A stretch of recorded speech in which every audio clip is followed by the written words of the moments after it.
ibigay mo kay Jesus ang kaunti mong mayroon. Ito po ang salita ng Diyos, ang ating gabay. Ngayon po ay Sunday, August 2, 2026, ng ika-18 linggo sa karaniwang panahon. Sa buhay sundalo, may mga pagkakataong ramdam nating kulang na kulang tayo.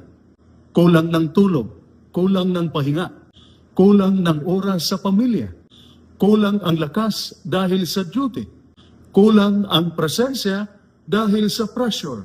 Minsan, kulang na rin ang pag-asa dahil sa bigat ng misyon.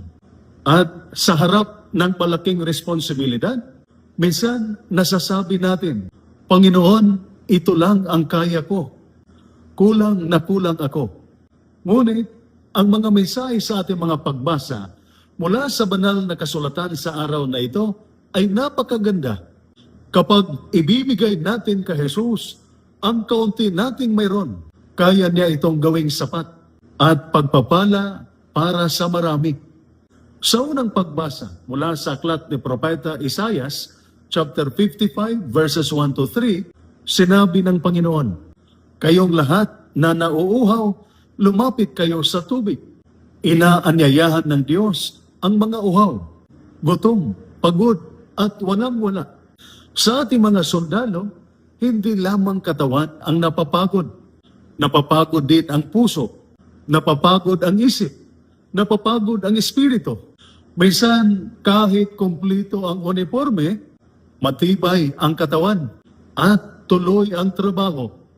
Sa loob, uhaw na uhaw tayo sa kapayapaan, pangunawa, pahinga at lakas. Sinasabi ng Diyos ngayon, lumapit ka sa akin. Hindi lamang niya tinatawag ang malalakas.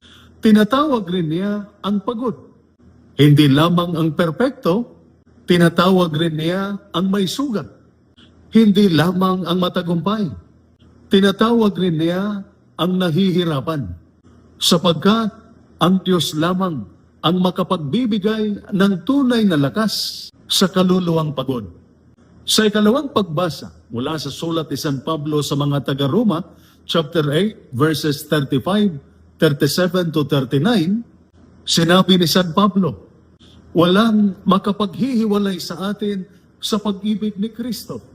Hindi paghihirap, hindi panganib, hindi gutom, hindi pag-uusig, hindi kamatayan. Para sa ating mga sundalo, ito ay mahalagang paalala. Kahit nasa malayong destino ka, kahit nasa malayong kampo ka, mahal ka ng Diyos. Kahit nasa delikadong misyon ka, kasama mo ang Diyos. Kahit malayo ka sa pamilya, hindi ka malayo sa Diyos. Kahit may takot, pagod, o sugat sa loob, hindi ka iniiwan ni Kristo. Minsan, akala natin, kapag mahirap ang buhay, wala ang Diyos. Pero sinasabi ni San Pablo, kahit sa gitna ng hirap, naroon pa rin ang pag-ibig ng Diyos. Ang tanong ay hindi, nasaan ang Diyos? Ang mas magandang dasal ay, Panginoon, tulungan mo akong makita na kasama kita. Sa ating Ebanghelyo, mula sa Ebanghelyo ni San Mateo, chapter 14, verses 13 to 21, maraming tao ang sumunod kay Jesus. Gutom sila, malaki ang pangangailangan.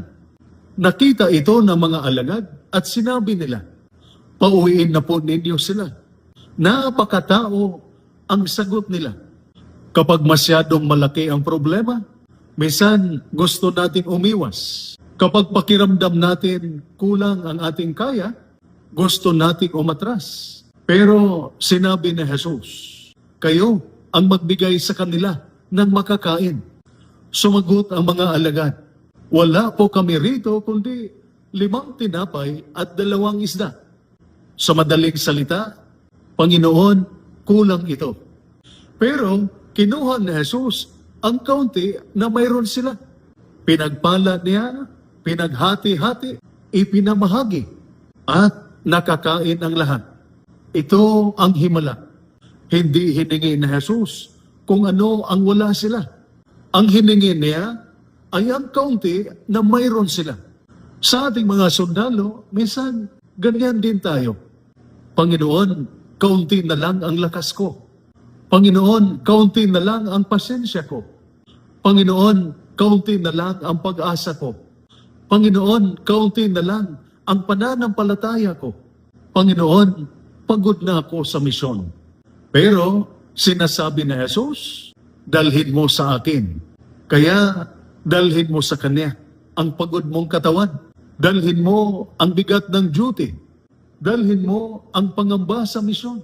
Dalhin mo ang lungkot dahil malayo ka sa pamilya. Dalhin mo ang maliit mong pananampalataya. Dalhin mo ang simpleng paglilingkod mo. Kapag nasa kamay lang natin, ang kaunti ay kulang. Pero kapag inilagay sa kamay ni Jesus, ang kaunti ay nagiging sapat. Ang simpleng kabutihan ng isang kawal ay maaaring magbigay lakas sa kapwa-kawal. Ang maikling dasal bago ang duty ay maaaring magdala ng kapayapaan. Ang tapat na desisyon kahit walang nakakakita ay maaaring maging halimbawa ng buong unit. Ang maliit na sakripisyo ay maaaring malaking serbisyo sa bayan. Ang ebanghelyo ngayon ay tumuturo rin sa Eucharistia. Sa misa, tayo ay lumalapit kay Jesus na pagod, gutom, uhaw, mahina, at makasalanan. At pinapakain niya tayo ng kanyang sarili. Sa ating mga sundalo, huwag nating baliwalain ang misa. Dito tayo pinapalakas ni Kristo. Dito niya pinupuno ang ating puso. Dito niya tayo pinaalalahanan na hindi lamang armas, training, at disiplina ang kailangan sa misyon. Kailangan din natin ang Diyos. Kaya huwag mong ikahiya ang kaunti mong lakas. Huwag mong ikahiya ang kaunti mong pananampalataya. Huwag mong ikahiya ang simpleng paglilingkod mo. Ilagay mo ito sa kamay ni Jesus. Sapagkat sa kamay ni Kristo, ang kaunti ay nagiging sapat. At ang sapat ay nagiging pagpapala sa marami. Ito po ang salita ng Diyos, ang ating gabay. Manalangin tayo. Panginoong Diyos, lumalapit kami sa iyo bilang mga kawal na pagod, uhaw, at nangangailangan ng lakas. Tanggapin mo ang kaunti naming pananampalataya, lakas, sakripisyo at paglilingkod. Pagpalain mo ang aming misyon, ingatan mo ang aming pamilya, at gawin mo kaming pagpapala sa aming kapwa, sa bayan at sa simbahan, sa pamamagitan ni Kristo na aming Panginoon. Amen. At sumainyo at sa inyong pamilya ang pagpapala ng makapangyarihang Diyos, Ama, Anak at Espiritu Santo. Amen. Santa Maria, Ina ng Diyos, ipanalangin mo kami. San Jose, ipanalangin mo kami. San Miguel Arcangel, ingatan mo kami. Amen.